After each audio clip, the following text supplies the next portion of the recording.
সাহাবীরা তোমাদের থেকে বহু বহু গুণে তারা বেশি হবে, কিন্তু কাফেরদের সামনে মাথা নত করে থাকবে তারা। সাহাবায়ে কেরাম বলেন, হুজুর কি জন্য?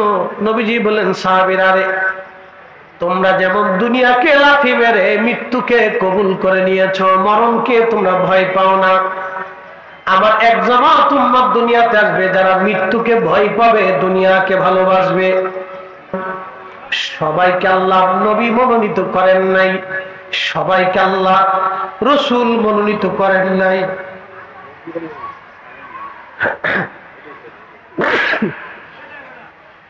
আল্লাহ সবাইকে আল্লাহ ওলি মনোনীত করেন নাই, সবাইকে আল্লাহ মুসলমান বানান নাই। আল্লাহ যাকে মুসলমান বানাইলেন তার বুলন্দ নসিব, যারে ওলি বানাইলেন তার আরো বুলন্দ নসিব, যারে নবী বানাইলেন তার আরো বিরাট বুলন্দ নসিব, যারে রাসূল বানাইলেন তার আরো বিরাট বুলন্দ নসিব। এবং বিরাট সমস্ত নবীদের নবী যিনি, রাসূলদের ইমাম যিনি, কুল মাখলুকাতের সাইয়্যিদ যিনি, তামাম সৃষ্টির ফাউন্ডেশন তিনি, রাহমাতুল লিল আলামিন নবীর মহান সম্মান একেবারে অতুলনীয়। কথা বলেন ঠিক কিনা?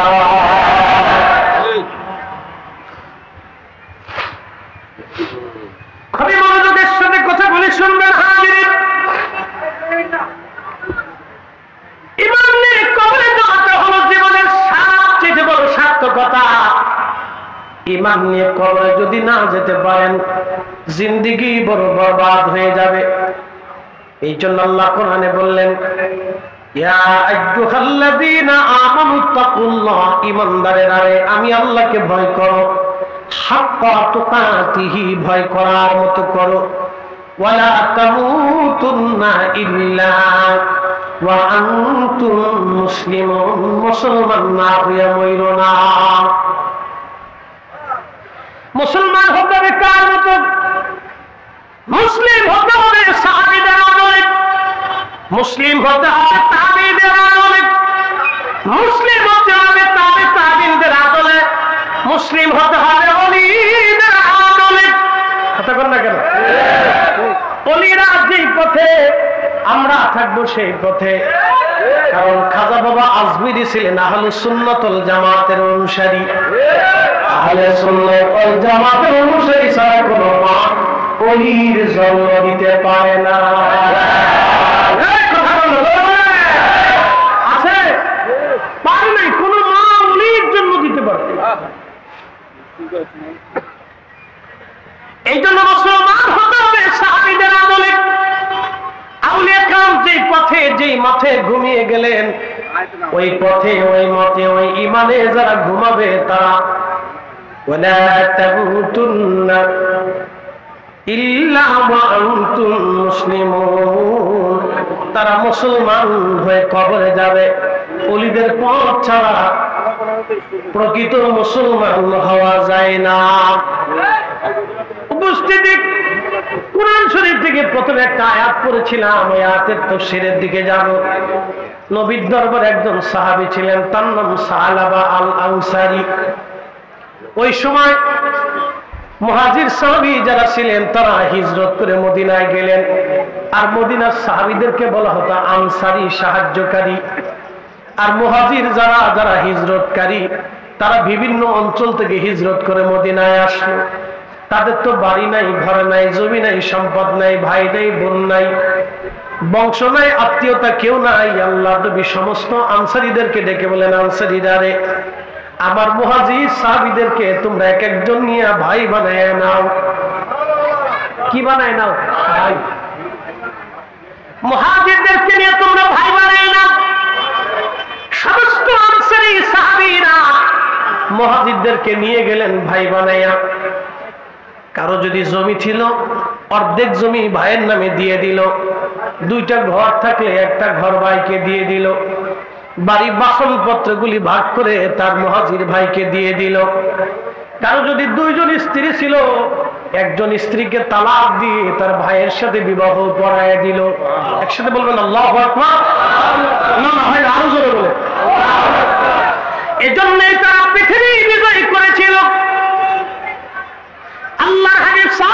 কাফেরদেরকে সামনে নিয়ে বসলেন। সাহাবীরা রে, তোমরা শুনে নাও, আমার এক দল উম্মত দুনিয়াতে আসবে, তারা কাফেরদের সামনে মাথা নত করে থাকবে।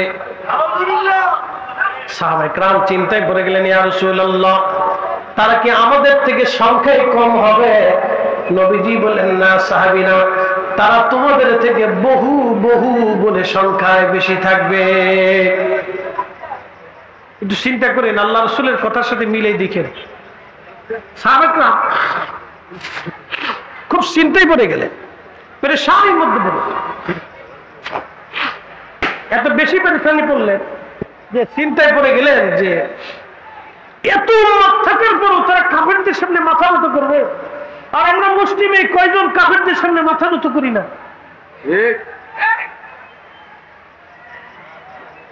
আল্লাহ বলেন, সাহাবীরা,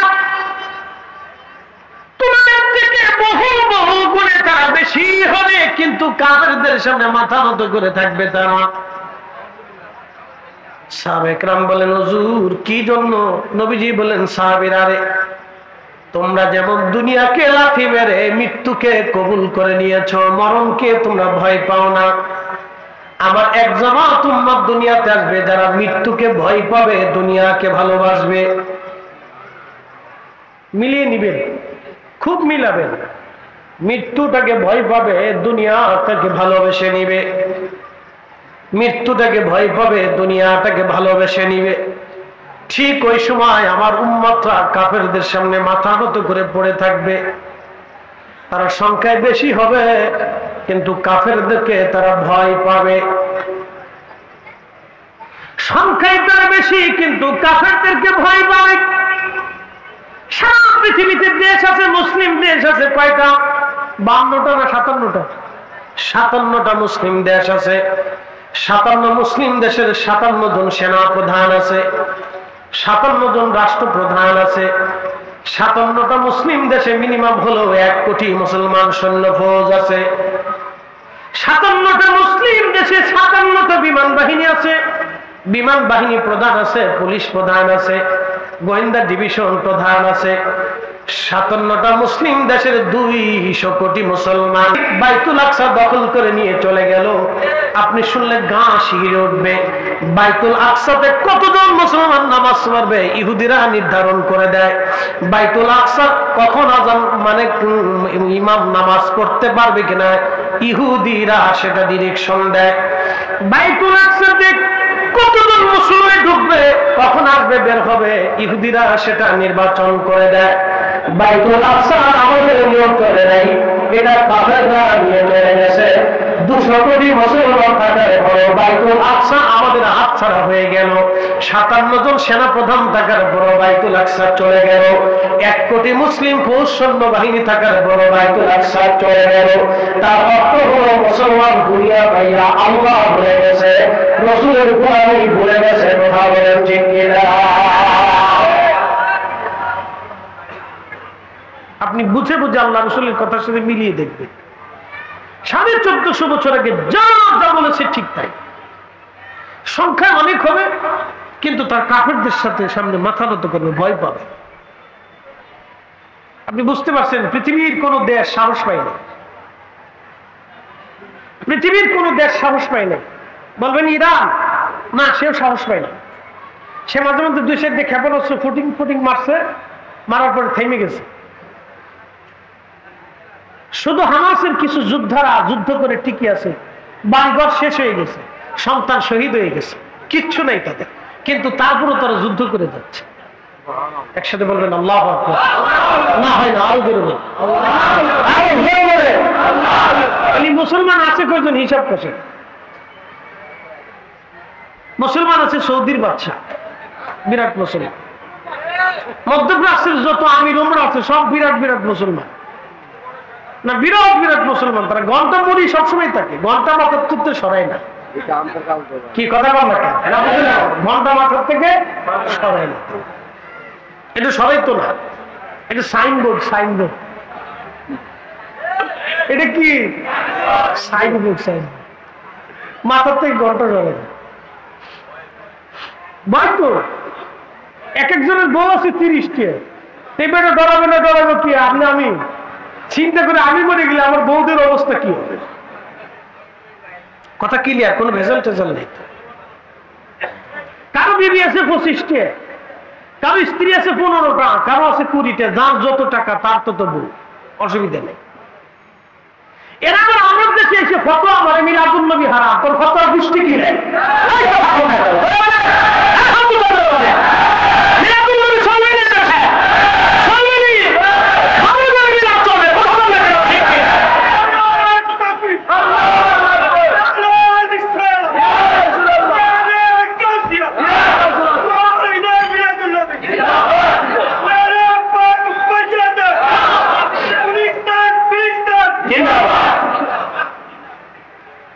আমার দেশে ফতোয়া মারে। ইস,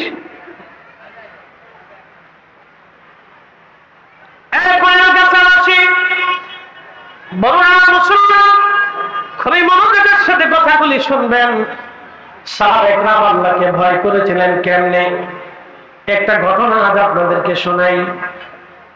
রাসূলের সাহাবী আনসারী মুহাজির দুই দলে বিভক্ত ছিল।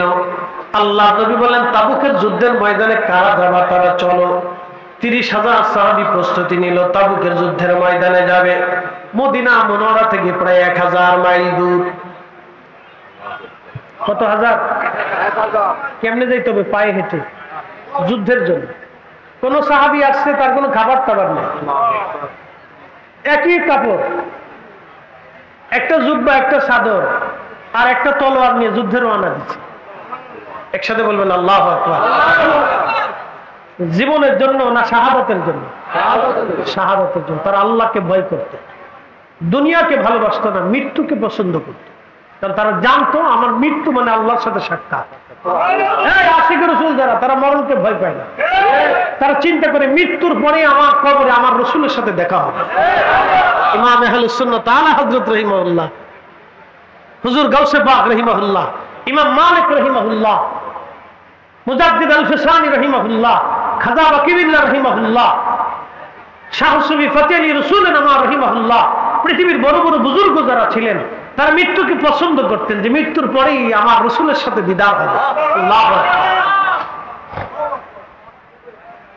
সাহাবী রাসূল 30,000 সাহাবী তাবুকের যুদ্ধের ময়দানের দিকে রওনা করলেন। 30,000 সাহাবীর ভিতরে একজন সাহাবী ছিলেন মুহাজির। মুহাজির সাহাবীর ভাই ছিল হযরত সালাবা। সালাবা ছিলেন আনসারী সাহাবী। সালাবাকে বলে গেলেন, ভাই আমার, আমি তো যুদ্ধের ময়দানে চলে যাচ্ছি, তুমি যেহেতু মদিনাতে আছো, আমার স্ত্রী আছে, আমার সন্তান আছে, আমার স্ত্রী সন্তানদের ভরণ পোষণ, খাবার দাবার দেখাশোনা তুমি করবে। হযরত সাহাবী যুদ্ধের ময়দানে চলে গেলেন। দীর্ঘদিন পর্যন্ত সালাবা রাদিয়াল্লাহু আনহু তিনি ওই ঘরের মধ্যে খাবার দিয়ে আসেন, প্রয়োজনীয় সামগ্রী, পানি দিয়ে আসেন, লাকড়ি টাকড়ি দিয়ে আসেন, সমস্ত প্রয়োজনীয় সামগ্রী দিয়ে আসেন। একদিন শয়তান ডাক দিয়ে বলল, সালাবারে, তুমি তো প্রত্যেক দিন তোমার ভাইয়ের স্ত্রীর ঘরে খাবার দিয়ে আসো, তার সন্তানদেরকে খাবার দিয়ে আসো, কিন্তু তুমি তো একটা বড় পর্দা সরায় দেখো নাই তোমার ভাইয়ের স্ত্রী দেখতে কেমন। শয়তান রাসূল কারীমের সাহাবীর অন্তরের মধ্যে ধোঁকা দিয়ে বসলো। আল্লাহ নবী বললেন, সাহাবীরা রে শোনো, উম্মতেরা শোনো, শয়তান রক্তের শিরার ভিতর দিয়ে ঢুকে কলবের মধ্যে বসে বসে ধোঁকা দিতে থাকে। যদি ধোঁকা থেকে তুমি বাঁচতে চাও তো আল্লাহর জিকিরের ধাক্কা মারো। আল্লাহর জিকিরের ধাক্কা যখন মারবেন তখনই শয়তান আপনার কাল থেকে বের হইয়া দৌড়াইয়া পালাইয়া চলে যাবে। চিৎকার করে আল্লাহু আকবার। এজন্য ওলিরা জিকির করাইতো। ওলিরা কি করাইতো? আর আমরা দেশের মোল্লাই সৌদি আরব ফেরত, মেড ইন সৌদি আরব, made in Abdul Wahhab Najdi. উনি বেদাতের কথা ঠিক আছে, বেদাত সাহাবীদের জমানায় ছিল না, সূরা কোথাকা এই কেমন করে সাহাবীদের জমানায় ছিল না। আল্লাহু সাউতি যিকরিহি ইয়ানসারিফুন নাসু মিনাল মাসত ওয়া কানা আলা হাদিন নবী সাল্লাল্লাহু আলাইহি ওয়াসাল্লাম রাওয়াহুল বুখারী। নবীর জামানাতে সাহাবায়ে کرام ফরজের নামাজের পরে উচ্চ আওয়াজ দিয়ে জোরে জোরে জিকির করতেন। একসাথে বলবেন আল্লাহু আকবার। ফতোয়া মারতেছে, ফতোয়া দিয়ে ইসলামটা শেষ করে ফেলছে। এত ফতোয়া মারছে যে আমাদের যুবক শ্রেণী আজকে অধিক যুবকরা আদবের নষ্ট হয়ে গেছে। দেখেন মুরব্বী দেখলে সালাম দেন, কথা বল না। ক্লাস 10 এর পোলাপানে যেমনি ছাত্র শিক্ষকরা ধরে পিটা, এটা দেখলে আপনার কাছে গা শিউরে উঠবে। আগামীর দিন আমাদের অন্ধকারে নিমজ্জিত, আমাদের আগামীর দিন অন্ধকারে নিমজ্জিত। এই যে বিদ্যালয়গুলিতে প্রথম সবক আদব শেখানো উচিত। প্রত্যেকটা বাংলাদেশের বিদ্যালয়ে বিদ্যাপীঠে সিলেবাসের প্রথমেই আদব শেখানো উচিত। এটা আদব শেখানো হয় না। বাংলাদেশে এক এক সময় এক একটা শিক্ষা ব্যবস্থার ভিতরে কিছু আস্তিক নাস্তিক আবিদাবি আউলা দাউলা মাওলা বসে থাকে, যেগুলির কারণে আমাদের শিক্ষা ব্যবস্থা ধ্বংস হয়ে গেছে। নারী কমিশন নামে নারী কমিশন এইসা বলে দিল প্রতিটা নারীকে কর্মজীবী শ্রমজীবীর মর্যাদা দিতে হবে। আর দেখা আমাদের দেশের লক্ষ লক্ষ নারীদেরকে বেশ্যা বানানোর মুক্তি হয়েছে।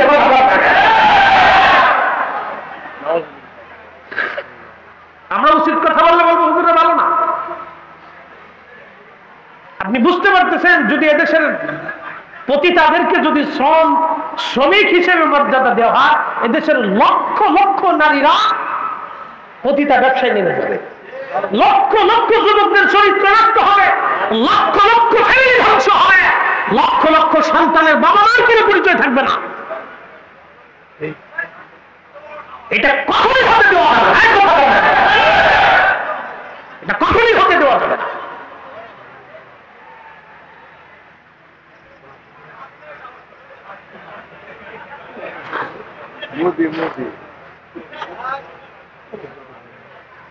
প্রিয় উপস্থিতি হাজিরিন, মনোযোগ দিন। সাহাবী রাসূল খাবার আনতে গেলেন, খাবার দিতে গেলেন। তিনি তেনার ভাইয়ের ঘরে, স্ত্রীর ঘরের মধ্য বাড়িতে খাবার দিলেন, কিন্তু পর্দা সরাইলেন। সরায় দেখলেন এক পরমা সুন্দরী নারী। কারণ আরবের মেয়েরা অত্যন্ত সুন্দরী হয়, যে সুন্দর তো অনেক সুন্দর। হযরত সালামা স্থির থাকতে পারেন নাই, দরজা পর্দা সরাইয়া দৌড়ে যাইয়া তার ভাইয়ের স্ত্রীর হাত চেপে ধরলেন। শুধু হাত চেপে ধরেছেন, তখনই মহিলা ডাক দিয়ে বলল, সালামা রে, তুমি আমার স্বামীর ভাই, তাও দ্বীনি ভাই, আনসারী ভাই, তুমি আমার হাত ধরেছ। আমার স্বামী তোমার কাছে আমাদেরকে আমানত দিয়ে গেছে। তুমি কি বুঝতেছ তুমি কি করতে চাইতেছ? তুমি আল্লাহকে ভয় করো। সাহাবী রাসূল সাথে সাথে হাত ছেড়ে দিলেন, দেরি করেন নাই, একটা দৌড় মেরে মদিনা থেকে পাহাড়ে চলে গেলেন। পাহাড়ে যাইয়া খাওয়া দাওয়া বাদ দিয়ে সিজদার মধ্যে পড়ে কাঁদে, আল্লাহ আমি ভুল করে ফেলছি, আল্লাহ আল্লাহ আমি ভুল করে ফেলছি। এ পয়েলগাছাবাসী, ওয়াজ যত দূরে যায়, এখানে বহু মুসলমান আজ এশার নামাজ পড়ে নাই, বহু মুসলমান মাগরিব পড়ে নাই। মাগরিবের নামাজের সিজদা দেওয়াটা ছিল আল্লাহর হুকুম। বহু মুসলমান আসরের নামাজ পড়ে নাই। মন খারাপ করবেন না, আমি কষ্ট দেওয়ার জন্য বলতেছি না। ইরজিই, আপনি ফিরে আসেন, ইলা রাব্বিকি রাদিয়াতাম মারদিয়া, আল্লাহ সন্তুষ্টির দিকে ফিরে আসেন। আপনি আল্লাহ সন্তুষ্টির দিকে আপনি ফিরে আসেন, আল্লাহ সন্তুষ্টির দিকে আপনি ফিরে আসেন। ভয় নাই, নামাজ তো ছেড়ে দিয়েছেন, জীবনে বহু অপরাধ করে ফেলছেন, আপনি অনেক ভয় করবেন না। সাহাবী রাসূল পাহাড়ের মধ্যে যে কান্না শুরু করলেন সিজদায় পড়ে, আল্লাহ মনিবের অবাধ্য গোলামের পরিণতি না হয় জানি কি কঠিন হবে। মনিবের অবাধ্য গোলামের